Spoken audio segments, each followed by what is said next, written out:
I like squirrels. Yeah? Yeah, and I like nuts. I like cashews. Oh my god. What? What? Oh, fucking pervert. You like nuts, you said? Dodgy digital dating coach Super Seducer can't seem to get any good press at the moment. After game creator Richard LaRuina embarrassed himself trying to prove his manhood by hitting someone with a fraudulent DMCA takedown strike on YouTube, the latest PR fart for Super Seducer comes in the form of PlayStation Network refusing to sell it on their storefront, demonstrating that sometimes, just sometimes, a Sony executive stops injecting things between their toes just long enough to have some quality standards. Of course, the fallout from this has led to a conversation over whether this is quality control or censorship. I don't like to generalise, but generally, in a very general sense, people generally call it quality control if it's a game they don't like, or censorship if it's a game they do like and has beliefs they agree with. Now, Sony itself hasn't said much about Super Seducer not being available for PlayStation 4, but I did receive an anonymous email from someone at Sony, and I'm inclined to believe them because I received the email before the headline started hitting regarding Super Seducer's PS4 cancellation. Now, I can't verify what I've been told outside of that, but the reasons I've been given for the PSN cancellation are twofold, at least according to what's alleged in the email I got, so take what I'm about to say as more possible reasons than the gospel truth. Number one, the developer misrepresented the game to Sony's third-party division, promoting it as a gender-positive game. However, when they were able to demo it, the truth was, in their words, immediately obvious. The second reason is that Sony has a Women in Tech working group, which is not unusual for big corporations. Big corporations want to sell their products to as many people as possible, so they want to look as equal as possible, so they generally make sure that they have groups designed to scan for potentially offensive or denigrating content, so it should hardly surprise anybody that a game about bothering women into fucking you set their alarm bells ringing and got Sony to think, oh fuck. Whatever the reason, it seems to me the biggest issue here was Sony allowing the game to be confirmed for PS4 before actually knowing what was in it. This works psychologically because you're taking away her independence. You're saying, well, would he allow you to talk to me? Like, are you allowed to do that?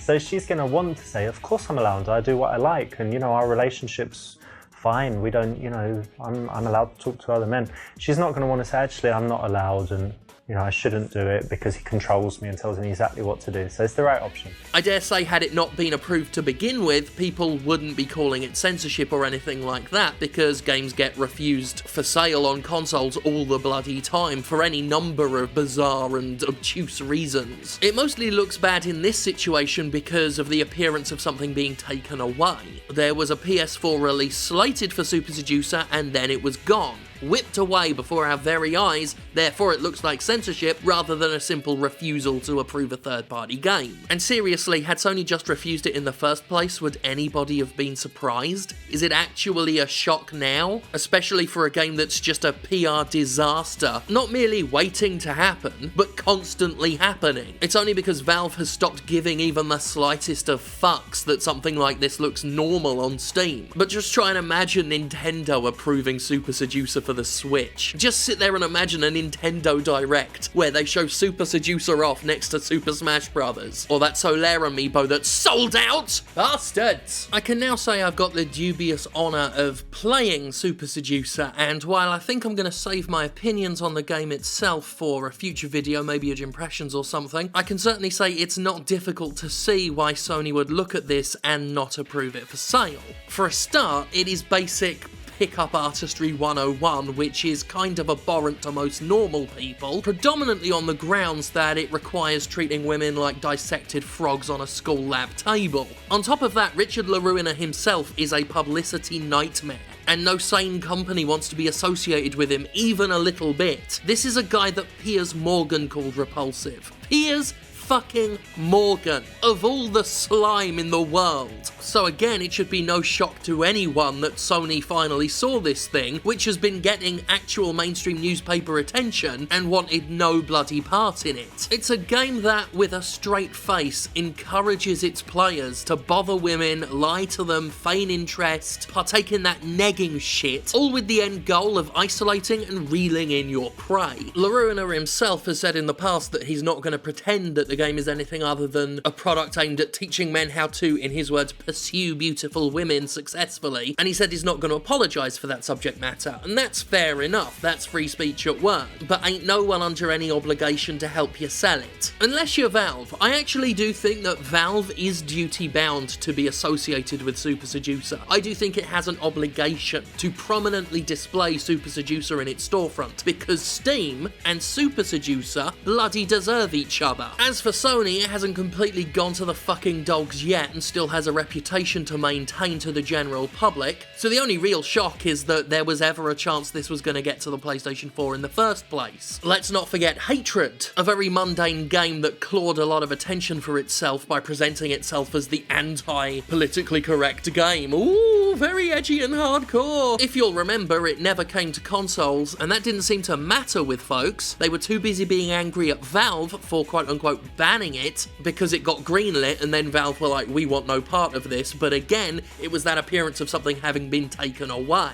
People weren't focused on it not coming to console because it had been taken off of Steam, as opposed to consoles just simply not greenlighting it in the first place. It had gotten an adults-only rating from the ESRB, which more or less meant consoles weren't ever going to touch the fucker. And once Valve allowed it to be sold, once Valve put it back, shall we say, people were satisfied. And in this situation, same difference. Consoles that at least want to maintain an air of respectability, platform holders that have brands to consider and reputations that they would like to keep as untarnished as possible, companies that aren't Valve are doing the pragmatic thing and not going near this game with a 10-foot pole. Because why would they? LaRuina's name is kind of mud. Every time his name comes up, it's something bad. Not even Piers fucking Morgan likes him. And at this point, the product is pretty much, well, it's the equivalent of digital toxic waste. That would have been better if I'd have said the digital equivalent of toxic waste, not the equivalent of digital toxic waste, because that doesn't really make sense as a thing. But anyway, if you want to have just a quick soundbite to just condense what I say into a quick sentence for you to get angry about, let me just say this. Super Seducer is currently dealing with the consequences of being Super Seducer. And just how Super Seducer is Pickup Artistry 101, the consequences of being Super Seducer are examples of Free Speech 101, where you can say what you want, but you still have to deal with the fallout of what you've said. And if you're still convinced that it's censorship what's happening to Super Seducer, just remember that censorship is something that LaRuina himself likes to wave around like a big dick. So if you believe in karma, there's them's consequences again. Oh, and if you couldn't have worked it out by now, Super Seducer as a game is really, really shit. But then again, I'm not a shy nerd virgin, which is exactly what LaRuina said his product was for. That's not me saying it, that's what LaRuina said. Blanket judging his own audience as he says they're not allowed to meet women in the street. I think he believes they're all tagged or something. He's really good at this PR thing. Listen, do you know what I really, really like in a girl? Surprise me. My dick. Oh. Surprise!